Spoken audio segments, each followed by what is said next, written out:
함께 나눈 하나님의 말씀 요한복음 6장 1절에서 15절까지의 말씀 함께 보겠습니다. 신약성경 151페이지 152페이지 전후에 있는 요한복음 6장 1절에서 15절까지의 말씀, 우리 한 절씩 교독하여 읽으시고 마지막 절 합독하여 읽도록 하겠습니다. 요한복음 6장 1절에서 15절까지 말씀입니다. 그 후에 예수께서 디베라의 갈릴리 바다 건너편으로 가시매 큰 무리가 따르니 이는 병자들에게 행하시는 표적을 보았음이로라. 예수께서 산에 오르사 제자들과 함께 거기 앉으시니 마침 유대인의 명절인 유월절이 가까운지라. 예수께서 눈을 들어 큰 무리가 자기에게로 오는 것을 보시고 빌립에게 이르시되 우리가 어디서 떡을 사서 이 사람들을 먹이겠느냐 하시니, 이렇게 말씀하시면 친히 어떻게 하실지를 아시고 빌립을 시험하고자 하심이라. 빌립이 대답하되 각 사람으로 조금씩 받게 할지라도 200데나리온의 떡이 부족하리이다. 제자 중 하나 곧 시몬 베드로의 형제 안드레가 예수께 여짜오되 여기 한 아이가 있어 보리떡 5개와 물고기 2마리를 가지고 있나이다. 그러나 그것이 이 많은 사람에게 얼마나 되겠사옵나이까? 예수께서 이르시되 이 사람들로 앉게 하라 하시니 그곳에 잔디가 많은지라. 사람들이 앉으니 수가 5,000명쯤 되더라. 예수께서 떡을 가져 축사하신 후에 앉아있는 자들에게 나눠주시고 물고기도 그렇게 그들의 원대로 주시니라. 그들이 배부른 후에 예수께서 제자들에게 이르시되 남은 조각을 거두고 버리는 것이 없게 하라 하시므로 이에 거두니 보리떡 5개로 먹고 남은 조각이 12바구니에 찼더라. 그 사람들이 예수께서 행하신 이 표적을 보고 말하되 이는 참으로 세상에 오실 그 선지자라 하더라. 함께 했습니다. 그러므로 예수께서 그들이 와서 자기를 억지로 붙들어 임금으로 삼으려는 줄 아시고 다시 혼자 산으로 떠나 가시니라. 아멘. 이 시간에는 본문 말씀을 중심으로 나는 아무것도 아닙니다 라는 제목으로 함께 은혜를 나누겠습니다. 오늘 본문 말씀은 예수님께서 보리떡 5개와 물고기 2마리를 가지고 5,000명을 먹이신 사건을 기록하고 있습니다. 소위 오병이어로 알려진 이 사건은 복음서가 모두 기록하고 있는 공통된 사건으로 본문 10절에서는 5,000명쯤 되었다 이렇게 기록하고 있는데, 이 숫자는 성인 남성의 수만 계수한 숫자예요. 그래서 계수하지 않은 여자와 아이 또는 노인들까지 우리가 생각을 해본다고 한다면 최소 10,000명 이상이 지금 예수님께 빵과 떡을 이제 나눠 먹게 되었다라고 하는 것을 생각할 수 있습니다. 그리고 11절 말씀해 보시면 원대로 주라 하시고 라고 말씀하고 있고, 12절에서는 그들이 배부른 후에 라고 이제 말씀하는 부분들을 볼 때 예수님께 나왔던 모든 사람들이 누구 하나 부족함 없이 다 충분하게 먹었다라고 하는 점을 우리가 생각을 해본다면, 예수님이 지금 보이신 이 일은 사람으로서는 도저히 할 수 없는 기적이라고 할 수 있어요. 따라서 이 일은 예수님이 누구신가를 어떤 사건보다도 가장 잘 드러내주고 있는 사건이라 할 수 있고, 무엇보다 종말의 때에 우리 주님과 함께 교회와 성도들이 함께 누리게 될 그 잔치와 그 기쁨을 기대하게 하는 사건으로 우리가 생각할 수 있습니다. 그런데 어떤 경우에는 이 사건을 이해하고 설명할 때 어린아이가 자신의 것을 나누는 이 장면을 보고 그 주변에 있는 많은 사람들이 감동이 되어서 도전을 받아서 자기들로 가지고 있었던 것을 이제 나눠서 다 먹게 되었다, 이런 식으로 설명하는 경우가 있어요. 그렇게 예수님이 행하신 기적과 예수님의 하나님 되심을 굉장히 축소시키는 이들이 있는데, 이러한 것들은 명백하게 성경과 예수님의 의도에는 맞지 않는 해석이다, 우리가 생각할 필요가 있습니다. 자, 그렇다고 한다면 우리 주님께서는 왜 이 놀라운 기적을 베푸신 것일까요? 이 기적을 행하신 이유와 목적, 또 이 일을 통하여서 우리에게 가르치고자 하시는, 보이고자 하시는 것은 무엇일까? 우리의 인생이 주님의 도우심과 은혜로 살아가는 삶이라는 것을 우리에게 가르쳐 주시기 위함이죠. 오늘 본문 말씀에서 우리가 눈여겨볼 점은 예수님을 따르는 많은 사람들이 있었는데 정작 이들은 예수님이 누구신지에 대해서는 전혀 알지 못하는 모습들을 보여주고 있어요. 그건 이제 예수님의 제자들도 마찬가지였습니다. 5절에 보시면 예수님께서 큰 무리가 예수님께로 나오는 것을 보시고는 빌립에게 어디서 떡을 사서 사람들을 먹이겠느냐 지금 이렇게 물어보세요. 그런데 이 질문에는 예수님의 특별한 의도와 목적이 있는 것을 우리가 보게 됩니다. 6절은 이렇게 말씀해요. 이렇게 말씀하시면 친히 어떻게 하실지를 아시고 빌립을 시험하고자 하심이라. 아멘. 자, 여기서 친히 어떻게 하실지를 아셨다라고 하는 것은 예수님께서 빌립이 어떻게 행동할지, 무슨 말을 할지 아셨다라고 하는 의미가 아니에요. 여러분, 이거 착각하시면 안 됩니다.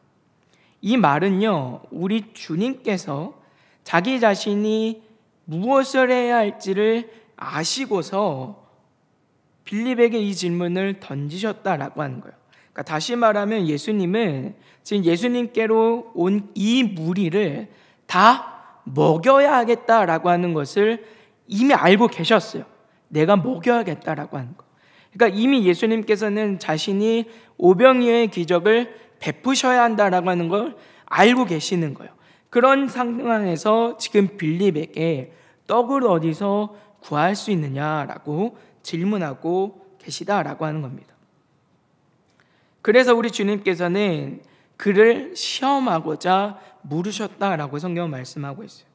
여기서 말하는 시험이라고 하는 것은 하나님께서 인간을 단련시키기 위한 목적에서 행하시는 시험을 말합니다. 그러니까 다시 말해서 예수님께서는 빌립이 어떻게 말할지 또 무엇을 할지에 대해서 다 아시지만 이 일을 통하여서 빌립의 믿음을 더하여 주고자 하는 그런 목적을 가지고 이 질문을 던지셨다라고 하는 거예요. 그럼 왜 이런 일이 필요했을까라고 보면 이들이 가지고 있었던 영적인 무지 때문에 그렇습니다. 빌립은 7절에서 각 사람으로 조금씩 받게 할지라도 200데나리온의 떡이 부족하다라고 답해요. 그리고 8절과 9절 말씀에 보시면 베드로의 형제 안드레가 한 아이가 보리떡 5개와 물고기 2마리를 가지고 있는데 이것으로 많은 사람들을 먹이기에는 부족하다라고 말을 하고 있습니다. 지금 빌립이나 안드레나 모두 주어진 상황에서 이 사람들을 먹이는 일은 불가능하다라고 하는 이 상황에 대해서는 매우 잘 알고 있어요. 그런데 우리는 바로 이런 대목에서 이 사람들이 가지고 있었던 영적 무지가 얼마나 큰 것인가를 생각하게 된다라고 하는 거예요. 예수님을 찾아온 큰 무리뿐만 아니라 예수님의 제자들 또한 지금 무리에 있는데, 왜냐하면 예수님을 바로 목전에 두고도 누구도 예수님께 도움을 구하거나 누구도 예수님께서 능히 이 문제를 해결할 만한 방법과 능력이 있으시다는 사실에 대해서 기대하는 모습이 없기 때문이에요. 본문 2절 말씀을 보시면 큰 무리가 예수님을 따르는 이유에 대해서 예수님께서 병자들에게 하신 표적을 보았기 때문이다, 지금 이렇게 설명을 합니다. 우리가 앞서도 계속 살폈지만 예수님께서는 38년 된 병자의 병도 고치셨고 뿐만 아니라 죽을 병에 걸렸던 아이의 병도 고치셨어요. 직접 만지실 필요도 없었어요. 그냥 말씀만 하시면 다 나음을 받았단 말이에요. 근데 더 중요한 건 예수님이 행하신 기적이 이것이 전부는 아니었다라는 말이죠. 요한복음 21장 25절은 우리에게 이렇게 말씀하는데, 예수께서 행하신 일이 이 외에도 많으니 만일 낱낱이 기록된다면 이 세상이라도 이 기록된 책을 두기에 부족할 줄 아노라 라고 말씀하고 있습니다. 성경은 예수님이 행하신 모든 일들을 낱낱이 기록한 건 아니에요. 다만 예수님을 믿기에 충분하게끔 필요한 것들을 우리에게 기록으로 남겨주고 있는 것이죠. 그렇다고 한다면 우리 주님께서 행하신 기적은 더 많았을 것이고, 이것이 많은 무리로 하여금 예수님을 찾게 만든 일이 되었을 것이 틀림없어요. 그렇다면 물론 이 사람들이 예수님을 온전히 알고 찾았느냐? 물론 그건 아닙니다. 본문 14절과 15절의 말씀을 보시면 이렇게 기록하고 있죠. 그 사람들이 예수께서 행하신 이 표적을 보고 말하되 이는 참으로 세상에 오실 그 선지자라 하더라. 그러므로 예수께서 그들이 와서 자기를 억지로 붙들어 임금으로 삼으려는 줄 아시고 다시 혼자 산으로 떠나 가시니라. 아멘. 많은 사람들이 지금 예수님께 기대하는 바는 우리가 잘 알고 있는 것처럼 어떤 정치적인 메시아로서의 예수님을 기대하고 있어요. 로마의 압제로부터 그들을 자유하게 하여서 다윗과 솔로몬 때와 같은 영광스러운 이 강한 나라를 세우고 그를 통하여서 우리가 지금 겪고 있는 주림과 이 땅에서의 모든 고난과 아픔에서 벗어나게 할 것에 대한 기대를 가지고 지금 예수님을 찾고 있죠. 이런 모습들은 모두 예수님에 대한 영적인 무지가 얼마나 심각한가를 잘 보여주고 있는 대목이에요. 하나님께서 예수님을 보내신 목적, 그리고 예수님께서 이 땅에 오셔서 이루고자 하시는 하나님의 뜻과 계획과 목적과는 완전히 다른 그런 기대들을 보여주고 있어요. 그런데 문제는 제자들도 마찬가지였다라는 점이죠. 본문 4절에 보시면 유월절에 가까웠다 지금 이렇게 말씀하고 있어요. 이 말씀은 오병이어 사건 이후에 자신의 생명의 떡으로 말씀하시는 예수님의 말씀과 우리가 연결해서 생각을 해본다면 예수님께서 예수님을 통해 이루신 하나님의 구속사역이 무엇인가에 대해서 밝히 드러내시는 그런 사건으로 우리가 이제 이해를 할 수 있는데, 근데 한편으로는 어떻게도 볼 수 있냐면 제자들이 지금 예수님과 함께 지낸 기간이 거의 1년 가까운 시간을 함께 보냈다라는 것으로 우리가 볼 수 있는 거예요. 요한복음 2장 13절의 말씀에 보시면 우리 주님께서 유월절 절기에 맞춰서 예루살렘에 올라가시죠. 그리고 6장 4절에서 다시 유월절 절기가 다가왔다라는 것을 우리에게 기록하고 있어요. 이는 예수님과 제자들이 함께 동고동락하며 보낸 기간이 적어도 1년의 기간은 되었다라고 하는 것을 보여주고 있습니다.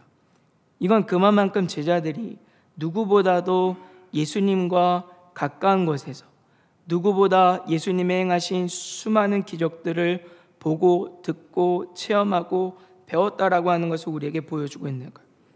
이렇게 본다면 오늘 본문에서 등장하는 제자들의 반응은 매우 이상합니다. 예수님의 행하셨던 그 수많은 기적과 그 가르침을 받았음에도 불구하고 이들이 해야 할 일이 있다고 한다면 가장 먼저 예수님께 도움을 구해야 되는 일이었죠.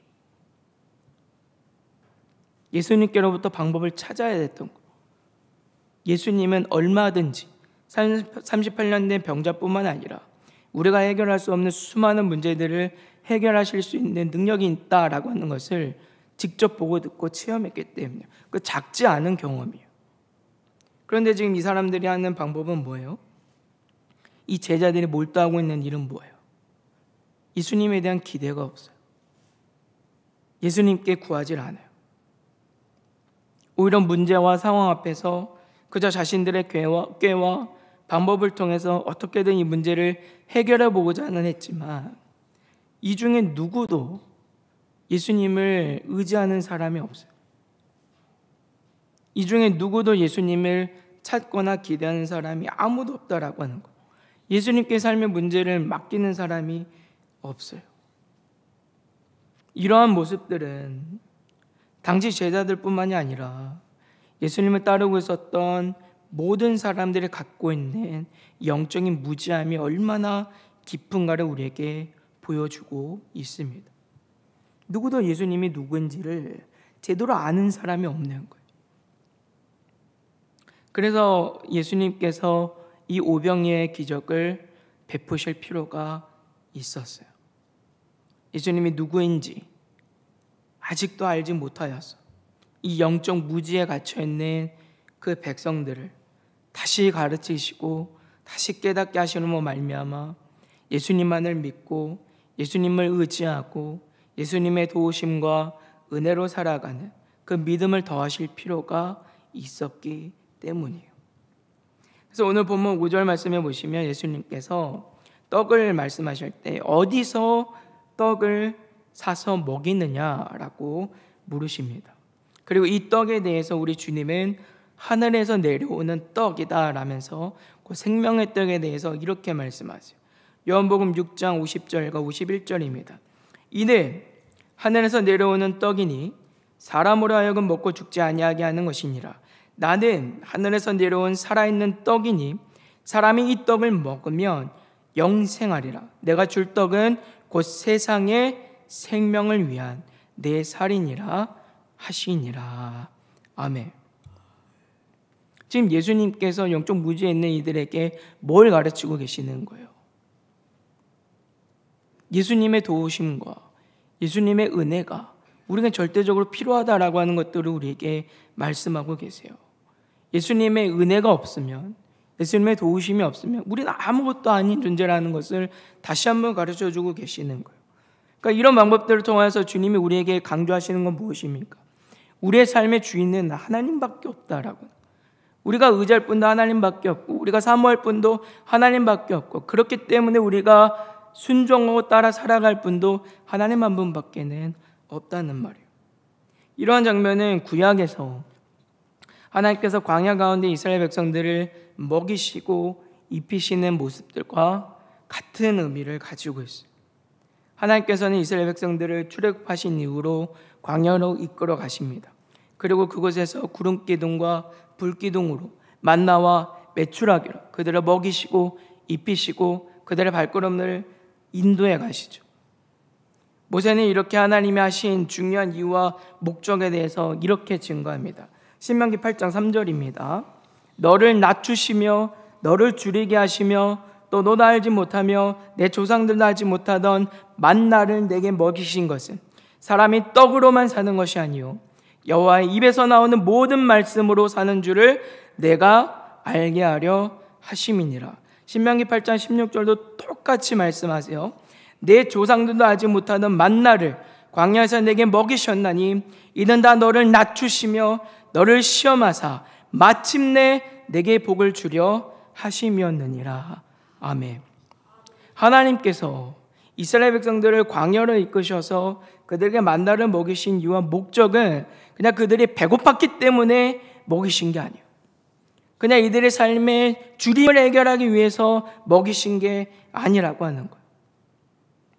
하나님을 믿으면 세상에서 우리가 가장 높은 권세와 명예를 얻고 배부를 수 있고 잘 먹고 잘 살 수 있고 삶의 본질은 다 해결되어서 더 이상 어떤 고통도 슬픔도 느끼지 않을 수 있다. 이걸 약속하고 이걸 말씀하고자 만나를 먹이신 게 아니라고요. 그런 거 없어도 오직 하나님의 말씀으로만 사는 것이 복임을 알게 하기 위해서 하나님이 만나를 먹이셨다라고 성경은 말씀하고 있습니다. 내 삶이 거치는 광야의 삶이라 하더라도 하나님의 말씀에 순종하며 살아간다면 그곳이 하나님의 나라이고 천국이고 내가 아무리 젖과 꿀이 흐르는 가나안 땅에 살아간다 하더라도 하나님의 말씀에 순종하지 않으면 그곳은 저주의 땅임을 알아야 한다라고 하는 거예요. 비록 이 땅에서의 삶이 세상에서 자랑할 것 하나 없는 인생이고 슬픔과 고통과 괴로움과 눈물과 그 아픔들이 계속 반복되는 삶이라 할지라도 하나님의 말씀에 순종하는 삶이면 그 삶이 복된 삶이에요. 그러나 만약 내가 세상에서 자랑할 것이 아무리 많다 하더라도 하나님의 말씀에 순종하지 않는 삶이라고 한다면 그 삶은 무가치하고 저주인 삶임을 알아야 한다라고 하는 거예요. 오늘 주님께서 오병이의 기적을 베푸신 이유도 똑같은 거예요. 오늘 주님께서 오병이어 사건을 통하여서 예수님을 따르던 제자들은 물론이거니와 큰 무리의 영적 무지함과 그리고 그들이 결코 해결할 수 없는 문제를 가진 한계를 가진 존재라고 하는 것들을 우리에게 드러내고 계세요. 예수님께서는 이를 통하여서 이들이 전적으로 예수님의 도우심과 은혜가 없으면 단 한순간도 살아갈 수 없는 존재다라고 하는 것들을 확인시켜 주십니다. 우리 주님이 이렇게 하신 이유는 무엇입니까? 예수님을 믿고 예수님을 따르기만 하면 우리의 한계를 극복할 수 있고 세상의 부와 명예와 권세를 취할 수 있고 어떤 고통과 어떤 삶의 아픔과 눈물과 슬픔도 겪지 않을 수 있다라는 것을 말씀하기 위해서가 아니라고요. 오히려 우리의 삶은 이미 하나님이 책임지고 계시고 이미 먹이고 계시고 이미 입히고 계시는 하나님이 책임지고 계시는 도우시는 삶이기 때문에 세상의 어떤 부와 명예나 우리 어떤 세상의 정욕적인 그 욕심으로부터 우리의 마음과 귀를 돌려서 우리의 삶을 책임지고 우리의 삶을 인도하시는 하나님의 말씀에만 집중하여 그 말씀에만 순종하는 삶을 살아가야 함을 가르치시기 위함임을 우리는 기억할 필요가 있습니다. 바울 사도는 이렇게 고백해요. 빌립보서 3장 5절과 9절까지의 말씀에 나는 8일만 할례를 받고 이스라엘 족속이요 베냐민 지파요 히브리인 중에 히브리인이요 율법으로는 바리새인이요 열심히는 교회를 박해하고 율법에 의로는 흠이 없는 자라. 그러나 무엇이든지 내게 유익하던 것을 내가 그리스도를 위하여 다 해로 여길 뿐더러 또한 모든 것을 해로 여기면 내 주 그리스도 예수를 아는 지식이 가장 고상하기 때문이라. 내가 그를 위하여 모든 것을 잃어버리고 배선물로 여기면 그리스도를 얻고 그 안에서 발견되라 함이니 내가 가진 은은 율법에서 난 것이 아니요 오직 그리스도를 믿음으로 말미암은 것이니 곧 믿음으로 하나님께로부터 난 의라라고 고백하고 있습니다. 오병이의 사건을 통하여서 이 사람들을 보는 거예요. 이미 하나님께서 우리의 필요를 아시고 이미 다 입히고 먹이시고 만족하게 하시는 분이라는 것을 이미 배우고 있는 거예요. 그것이 예수님을 찾을 만한 이유는 아니라고 하는 거예요. 이 땅의 것이, 이 세상의 헛된 것이 예수님을 믿는 동기가 되지 못하고 이유가 되지 못한다라고 하는 거예요. 이러한 주님의 말씀이, 이 말씀이 있는 초대교회에게 얼마나 큰 위로와 힘이 되었을까를 한번 생각을 해보시기 바랍니다. 믿음의 여러 가지 시험 앞에서 계속 반복되는 공고한 상황들이 있어요. 그러나 그런 상황에 있는 교회와 성도들이지만 하나님이 이미 그들의 필요를 채우고 계신다라고 하는 거예요. 이 문제를 어떻게 해결할 수 있을까? 이 공고함을 어떻게 벗어날 수 있을까? 우리는 어떻게 할 수 있을까? 싶은 좌절과 절망의 상황 속에서도 이미 하나님은 그들의 필요를 채우고 계신다라고 하는 거예요. 이미 그들이 부족한 걸 못 느낄 만큼 만족하게 하신다라고 하는 것을 오늘 성경 우리에게 말씀하고 있어요. 그것이 하나님의 주권과 은혜 안에 살아가는 우리의 삶이라고 하는 거예요.